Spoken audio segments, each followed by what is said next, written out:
մենք պետք է որոշում կայացնենք, մենք հանդուրժում ենք մեր երկրի խորհրդանում ուրիշ երկրների ազդեցության գործակալների ցանց։ Մենք պետք է որոշում կայացրենք,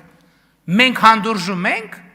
մեր սրբության սրբոցում ուրիշ երկրների ազդեցության գործակալների ցանց։ Իմ պատասխանն է, որ ոչ։ Որովհետև հակառակ դեպքում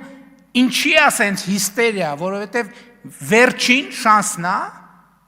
մեր պետությունը հետ տանել, տեղավորել այն գրպանում, որից մենք դուրս ենք եկել։ Հայաստանի Հանրապետությունն 2025 թվականի լավ երկիր է։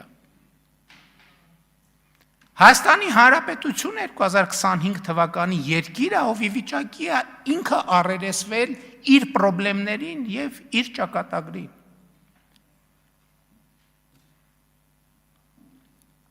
Հիմա էլի անընդհատ քննարկվում է ծրագիրը, ինչը ավելի հասկանալի թեմա է։ Ես ձեզ մի բան ասեմ, անընդհատ խոսում է կառավարությունը ծրագրի այս կետը, այն կետը, ես ասել եմ, բայց էլի ուզում եմ ընդգծեմ, աշխարհում ուրեմն չի եղել, չկա եւ չի լինելու որևէ կառավարություն, ընդհանրապես բնության մեջ, որ իր ծրագրի 100%-ը իրականացրած լինի, տենց բան պարզապես գոյություն չունի։